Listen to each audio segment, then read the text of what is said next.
room and clearly on the field. Williams lets one fly, and that is going to be caught up near midfield. And this is where Utah now is going to have to perhaps deviate from that war of attrition game and start to think about bigger chunks. Well, the beautiful thing is that in years past, we would say, okay, Utah, they're going to go so away from who they are, outside of their comfort zone, have to throw the ball. It's not. You watch them on tape, they've taken shots down the field. Yes, Timmy Patrick isn't here. Corey Butler-Bird isn't playing. But their offense is built. Their game plan has plays down the field, taking shots. This game dictated them to dominate the run game, but now the tides have turned. 21 yards on that play. The 6th pass caught by Singleton. Shyne to try to mix up a run. Cal bottles that up. Tim Patrick caught 4 passes in the first half that they got banged up, tried to play. He's now standing on the sideline without his helmet. First time he's had no helmet, that's the indicator you're done. Yeah. And it's a total bummer for that young man in this offense. They've had some adversity, losing their center, losing Patrick. But now Troy Williams, let's find out. Can you lead this team back, put the ball at the right spot on time against an aggressive Cal defense? Williams escapes and does get some yardage. Not enough for a first down. This is where Utah now is going to have to change a little bit of its mode because it's a 2-score game. They're not going to be able to run. As you see, there's Tim Patrick. And again, he's had his helmet the entire half until now. You see no helmet in his hands. So it's obvious that he's not coming back. Clearly a huge blow for this offense. But they've got receivers that have been in this program. Raelon Singleton, second-year player. Tyrone Smith, been around this game. Wilson, they like his capability. Now you got to step up your game. I wouldn't be shocked. Keep an eye on 88 Harrison Hanley. I haven't called his name a lot at the slot at the top. Utah ran the play clock right down to the end there. Great move. Boy, that's big time. Well, sometimes you just have to ask a young man to make a play. Demari Simpkins did that there to bail Utah out. He did it a week ago on a critical 3rd down at home. This is a dynamic athlete. It was a huge get for them in recruiting. And it's a chance for him to have a coming out party of sorts. Yeah. Utah used all the play clock there right down. And that play looked like it was going to get hit for a loss. Now to the end zone, they go to Tyrone Smith. And he has that. And it is a Utah touchdown.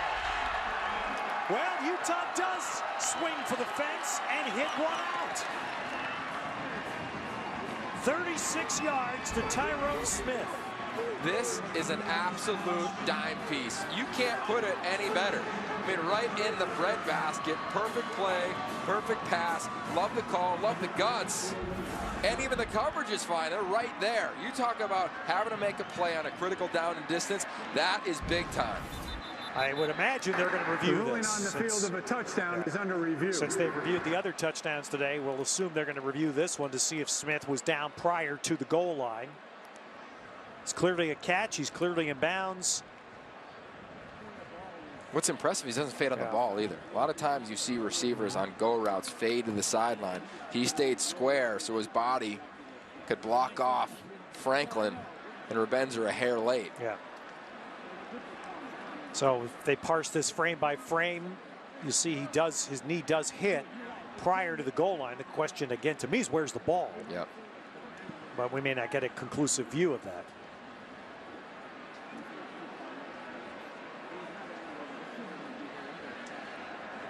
Knee down?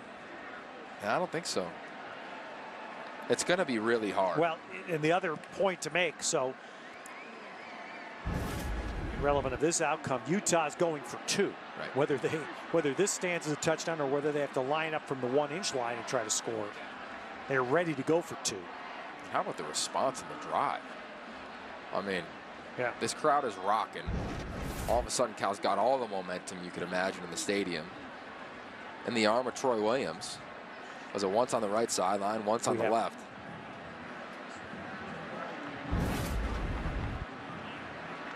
It's got to be conclusive. After review, the receiver was down with possession of the ball just inside the 1-yard line. 1st and goal, Utah. I think that's the right call, Ted. You know, I know it's how hard that is, but yeah, I thought the angle provided for the replay officials was efficient. And now you do got to kind of play the timing game a little bit. I'd run the ball right here, obviously, if they had success. Yep.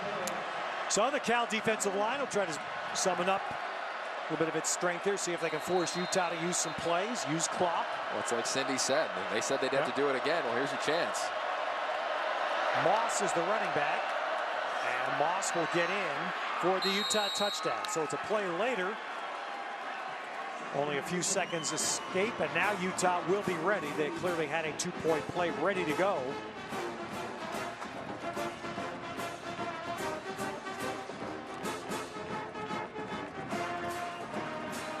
If I'm Utah, I'm going back to the run-pass option where they've had a ton of success. Backside runs. It looks like the running back's going to run to his right, and he cuts back behind his center.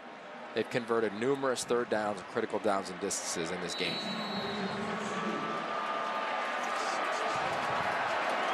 So Williams and Utah elect to put that ball at the right hash mark of the 3-yard line. Moss, the running back. Smith and Simpkins are left up top. Singleton, that's where they're throwing it. It's the fade, and it's broken up. Braden, the freshman, corner, right in the jersey of Raelon Singleton. How many times have we seen it? Reese is going for 2. The fade. It's the fade. Underthrown. Cal's got life. Not just a field goal. 5-point game.